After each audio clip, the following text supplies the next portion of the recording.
Hello guys, how are you today? And welcome to my review of the 2017 Spanish Grand Prix. What a race that was. So let's get right into this review. So I'll go through the results and I'll talk about each driver as we go through it and see what I can say. So the Spanish Grand Prix was won by Lewis Hamilton. He won it from pole. He got the so-called hat trick of pole position, race win, and of course fastest lap of the race. He got all of those today. He's the second highest now in the standings of getting hat tricks in Formula 1 history, of course only behind Michael Schumacher. And he's also getting much closer to the top in terms of pole positions, only I think 4 pole positions behind Schumacher, so he's doing pretty well there. And yes, he had a very exciting race. He lost the lead at the start, and he was struggling a bit in the first stint. We heard him actually quite a bit out of breath, so he must have been pushing hard, which is something we can't always say for Lewis Hamilton. And then he got a bit lucky with a virtual safety car once he was on his medium tyres, which helped him catch up to Vettel. And then he was able to overtake. And I think he'll be pretty pleased with himself. And it was really good to see some proper wheel-to-wheel racing right at the front of the grid. That's what made this race so good. So of course Sebastian Vettel came second.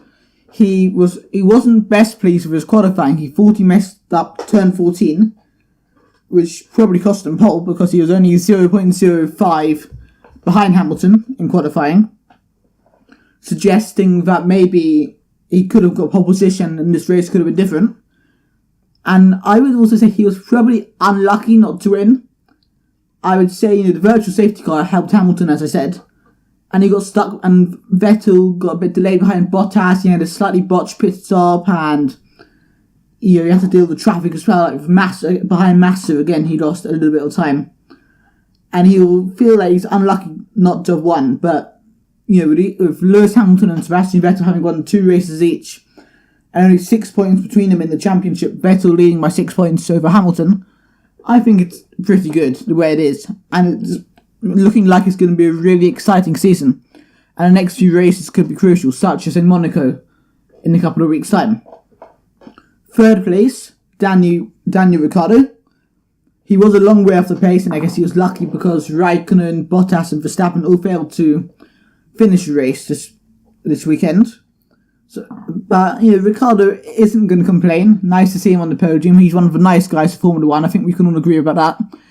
But they finished over a minute behind the Mercedes and the Ferrari.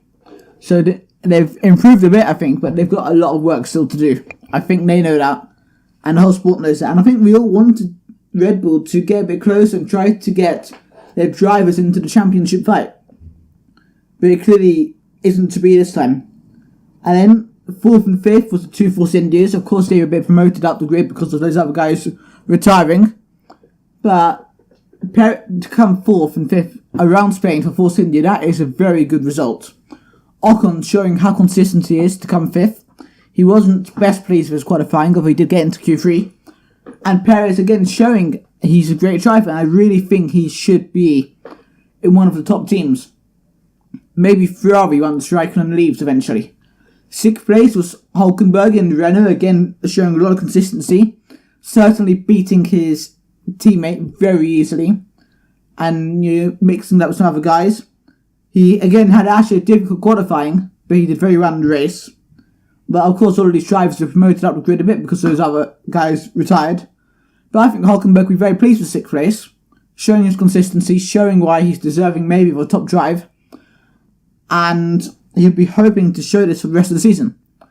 Carlos Sainz in his home race, he was the leading Spaniard this weekend. Very exciting drive. He had a bit of a difficult start, and qualifying was the point, but he really fought through a bit, and he was actually on the grass coming out the pit lane with Kevin Magnussen. They both pitted at the same time, and Sainz found himself on the grass trying to overtake Magnussen, although it didn't really work.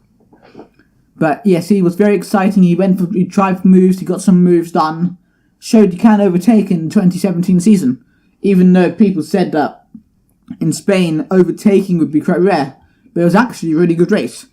Pascal Wehrlein, another great result for him in the Sauber. P8, he did get a penalty for some silly reasons to do with not driving past Bollard correctly. I can't remember exactly. It was something quite silly, I think. really good result for Pascal Wehrlein. Getting Sauber some points. Now, only McLaren have 0 points in the Constructors' Championship. Kvyat, great race by him, possibly my driver of the race. In qualifying, he seemed very disappointed. He said he wanted to turn everything upside down in terms of the car and its setup, but he somehow got up to 9th place. So he had a very strong race, everything went right for him in the race. Kvyat's quite an unlucky driver overall, but he somehow managed to make it go right on race day. Grosjean, P10, good for him to get a point for his team and for himself, but I think he would have hoped to have been slightly higher. He knows he's a great driver, and maybe try to have beaten Sauber. He'd be disappointed, for example, to finish behind Pascal Wehrlein, who's probably got a slower car.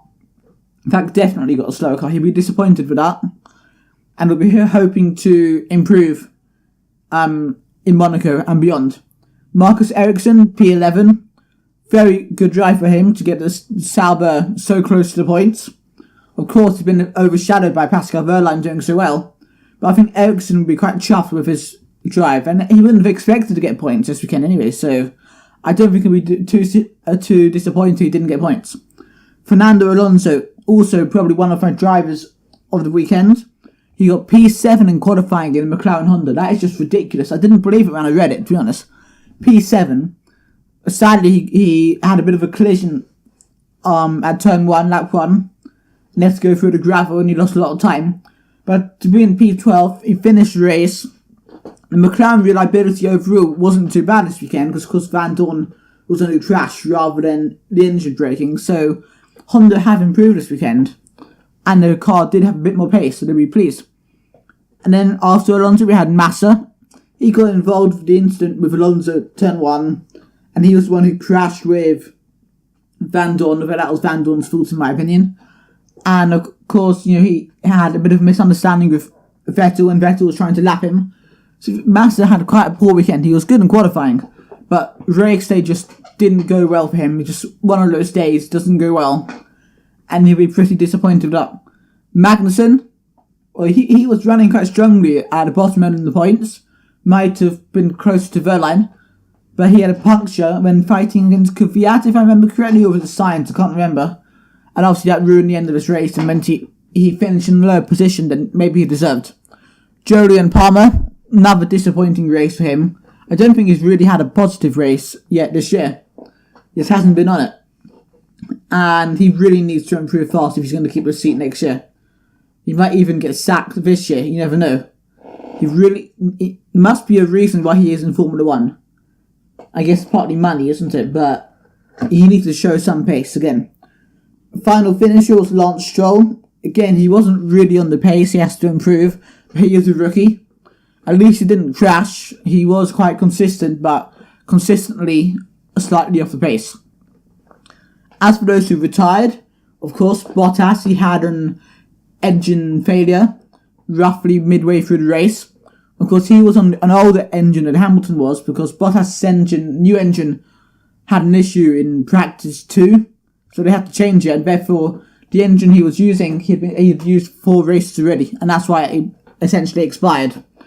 But while he was on track, he did help Hamilton a lot by blocking Vettel, because Bottas had a very long first stint, and some very good defensive driving. Okay, probably Vettel's overtake was even better driving.